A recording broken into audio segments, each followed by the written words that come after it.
تو آج کا بھی حضرت ایک عوامی شبہ ہے اور سوال ہے، اس سے متعلق آپ کی رہنمائی چاہیے ہے حضرت۔ لوگ یہ پوچھتے ہیں کہ جب نبی پاک صلی اللہ علیہ وسلم کے پاس کوئی ایک غریب آدمی آیا، اس نے اپنی غریبی کا رونا رویا، تو آپ صلی اللہ علیہ وسلم نے اس کو ایک رسی اور کلہاڑی وغیرہ دلا کر یہ تلقین کی کہ جاؤ اس سے محنت کر کے کماؤ، اور ایک آپ نے اس کو بڑا کامیاب کمانے کا راستہ دکھا دیا۔ حالانکہ آپ چاہتے تو آپ اس کو تعویذ دے کر بھی رخصت کر سکتے تھے۔ تو آج کے پیر اس سنت کو کیوں نہیں اپناتے؟ اچھا، پیر سے پیچھے پہ گئے ہیں۔ پہلے پیر سے پیچھے بڑے پہرے لوگ کی کہ یہ پیر نہیں ہے، کھاؤ پیر ہے۔ وہ ایک فقیر جا رہا تھا، اس سے کسی سے مانگا اللہ کے نام پہ دے دو کچھ، اسے 50 روپے نکال کے دے دیے۔ تو فقیر نے 50 روپے دیکھے، اپنے جیب سے 50 اور نکال کے 100 روپے اس کو دے دیا کہ تو میرے تو بہت غریب ہے۔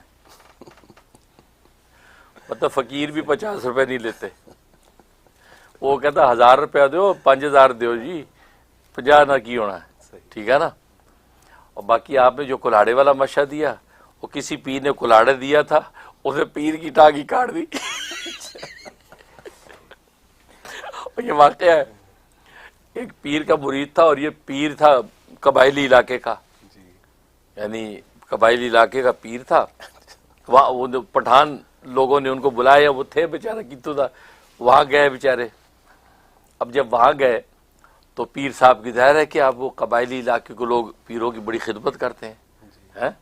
اب وہ جب پیر صاحب بیٹھے تو پیر صاحب کا مرید پیر دبا رہا ہے۔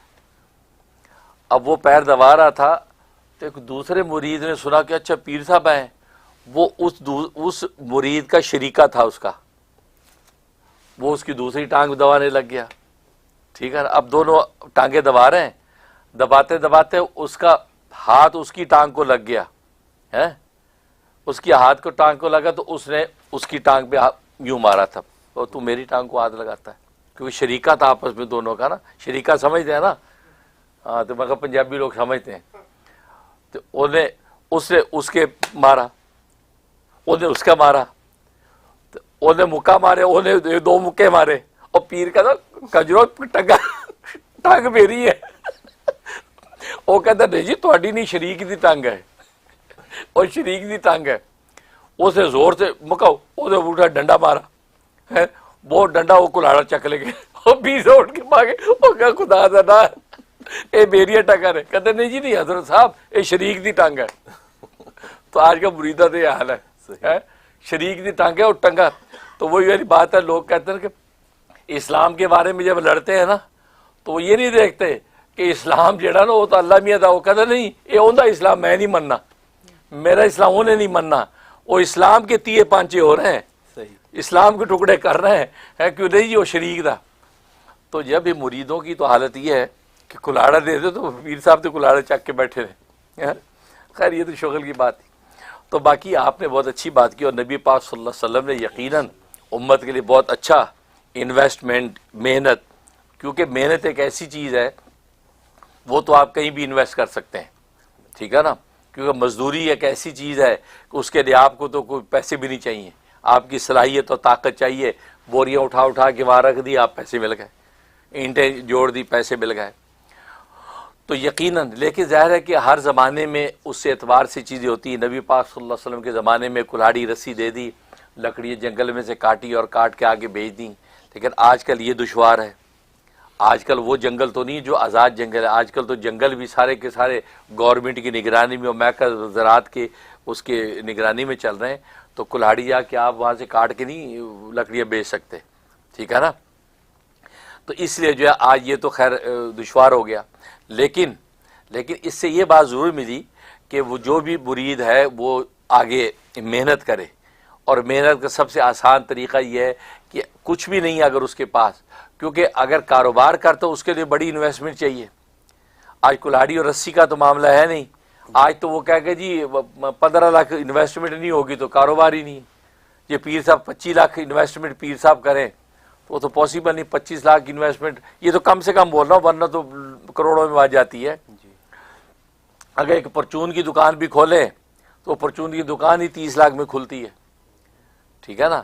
اس لیے جو ہے آج کل جو ہے سب سے آسان طریقہ تو مزدوری ہے کہ انسان جو ہے وہ اپنی جسم کی ذمہ مزدوری کے لیے جا کے روڈ پہ بیٹھ جائے.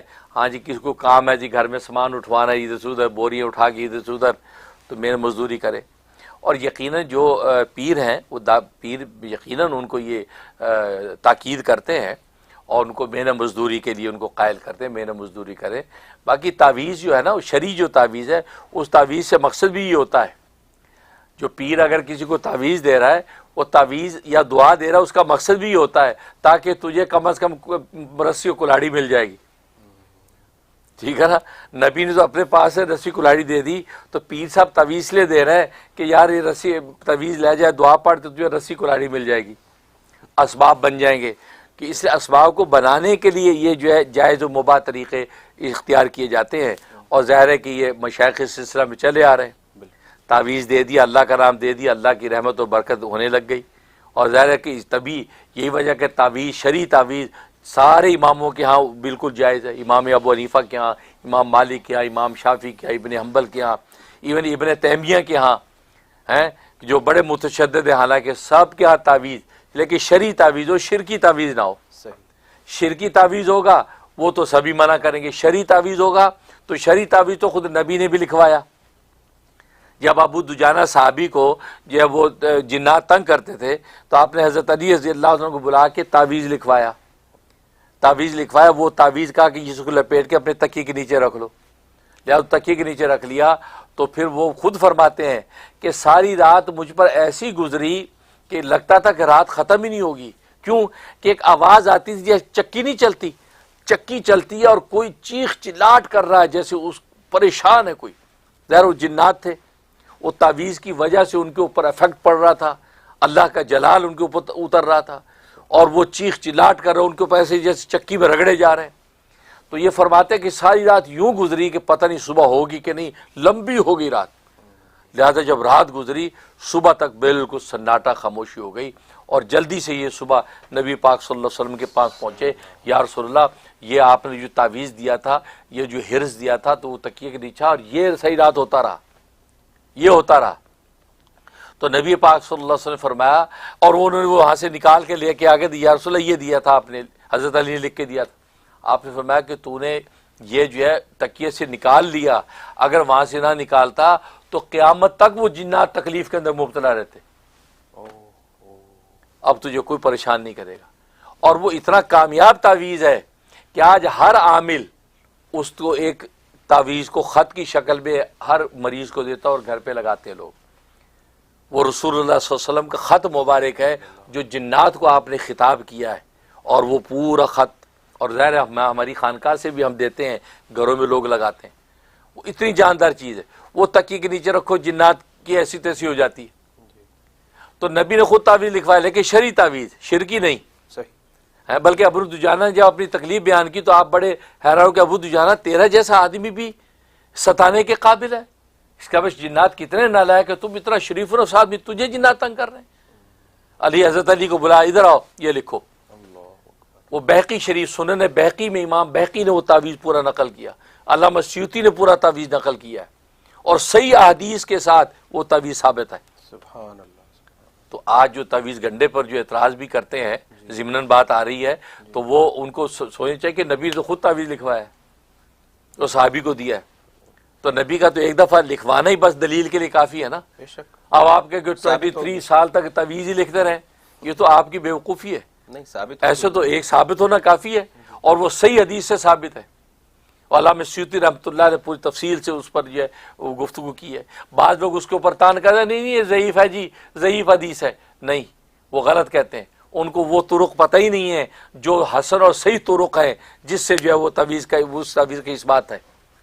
لہٰذا عامل تعویذ دیتے ہیں تو یقیناً تعویذ اثر کرتا ہے, اور اس سے منافع ہوتے ہیں. چنانچہ جو ہے حضرت باقی باللہ رحمۃ اللہ علیہ جو ہے, ان کے یہی تھا, گھر میں فاقہ تھا, اور ان کے پیر و مرشد جب آئے, ان کے پیر و مرشد آئے تو انہوں نے گھر میں دیکھا تو فقو فاقہ جو کہاں ہے, شیخ کا یعنی مرید میرا خلیفہ کہاں ہے, کہا جی وہ جنگل میں چلا کاٹنے گئے. گھر میں فاقے تھے, انہوں نے ایک تعویذ لکھ کے دے دیا, کہا کہ جو غلہ ہے نا بڑولا, یہ بڑولا ہوتا ہے جس میں گندم آٹے, اس میں ڈال دو. ڈال دیا اس میں. اب اللہ کی رحمت ہے, وہ گھر میں ان کے جو رحمت ہے, کوئی کھانا لا کے دے رہا ہے, کوئی آٹا دے رہا ہے تو مطلب گھر کے اندر تحفے تحائف شروع ہو گئے ہیں. نتیجہ یہ ہے کہ ماشاءاللہ کھا پی رہے. اب وہ چیلا کاٹ کے جب آئے تو گھر میں آئے تو گھر میں سارے منہ پہ رونق ہے بھائی, سارے کھاتے پیتے لگ رہے. تو بڑے حیران ہو کے ہیں, میں تو فقر و فاقے میں چھوڑ کے گیا تھا اور دسترخوان بچھا دیا اہلیہ نے, یہ حضرت کھائیے. کھا تو لیا لیکن پریشان کی یار یہاں یہ ساری رونقیں کیسی. تو پوچھنے لگے بھائی سب خیریت ہے, کوئی آیا تھا؟ کہا جی آپ کے پیر و مرشد آئے تھے. نام میں صحیح بھول رہا ہوں ان کا, بڑے باقی باللہ نہیں ہے لیکن نام یاد آ جائے گا. تو کہ وہ شیخ آئے تھے آپ کے. او اچھا پھر, او اچھا تو میں کہا تھا کہ آپ تو چلے پہ تھے. اچھا اچھا, وہ نے پھر کچھ دیا؟ کہا جی وہ ایک تعویذ لکھ کے دے گئے تھے, کہا تھا جو اناج کا جو بڑولا اس میں ڈال دو. تو وہ ڈالا. او اچھا اب یہ سمجھ گئے, یہ تو پیر و مرشد تعویذ دے گئے اور تعویذ کی برکتیں ایسی کہ ہر بندے کا دل ہو رہا ہے کہ یار ان کو ہدیہ دے دو. آئی سمجھ؟ تو جناب وہ ہدیہ, یہ پیروں کا تو پیر صاحب کہاں سے آ رہا ہے بھائی؟ اے پیر صاحب نے تعویذ بننے ہوتا ہے جو تھوڑے دل ہے چاہتا دیو پیر صاحب نو. یہ تعویذ کام کرتے ہیں بھائی, کیونکہ شرعی تعویذ اللہ اثر ڈالتے ہیں. خیر یہ تو میں مذاق کر رہا ہوں. اب وہ جناب حضرت اٹھے, اچھا اچھا کہاں ہے تعویذ, وہ کہاں ہے تعویذ؟ اب ذرا حضرت اصل میں ان لوگوں میں سے تھے جو فاقے کو پسند کرتے تھے, کبھی ملے شکر کرے, نہ ملے تو صبر کرے. اب یہاں تو رونق وہ ان کو گوارا نہیں, ان کا اپنا ایک انداز تھا. تو ان کا جی اہلیہ نے کہا یہ تعویذ, ان تعویذ, او تم لوگوں نے غلے میں ڈال رکھا ہے؟ او میرے شیخ کا تعویذ, یہ تو سر پہ رکھنے کے قابل ہے, یہ غلے میں پھینکا ہوا ہے. یہ سر پہ رکھ کے گھر سے نکل گئے تاکہ وہ تعویذ کا جو برکت ظاہر ہو رہی وہ نہ ہو, تاکہ پھر فاقے شروع ہو جائیں تو کبھی کھائیں تو شکر کرے, نہ کھائیں تو صبر کرے. تو یہ چاہتے تھے. جا کے انہوں نے اپنا تعویذ کا جو بھی کیا کسی دریا میں بہا دیا تو گھر میں پھر وہ کیفیت شروع ہو گئی. تو مطلب یہ ہے کہ یہ تعویذ کو معمولی نہ سمجھیں, یہ اللہ کا کلام ہوتا ہے. یہ ایسے نہیں بڑے بڑے فقہا, بڑے بڑے محدثین جو ہے ان تعویذوں کو جواز کے فتوے دے دے کے جا رہے ہیں. بھائی وہ تو شرکی جو تعویذ ہوگا, شرک تعویذ تو نبی نے خود منع کی ہیں اور خود حدیث میں فرما دیا کہ دیکھو جو شرک نہیں ہے ان کا استعمال کرنے میں مذاکرہ نہیں ہے. ٹھیک, ہاں, لا باسا بالرقا ما لم یکن شرکن, کہ یہ تعویذ گنڈے دم درود میں کوئی حرج نہیں ہے, اب بشرطیہ کہ وہ شرک نہ ہو, تو لہٰذا وہ استعمال کرتے رہے. تو یقیناً جو ہے وہ بات آپ کی سے, تو شیخ جو ہے پیر و مرشد آج اگر کسی کو تعویذ دیتا ہو اس لیے دیتا ہے تاکہ تیری انویسٹمنٹ واسطے تیرا کام ہو جائے, کوئی لاڑا رسی تینوں مل جائے, تو اس لیے دیتا ہوتا ہے. جزاک اللہ خیر, بہت اچھا رہنمائی فرمائی آپ نے, الحمدللہ.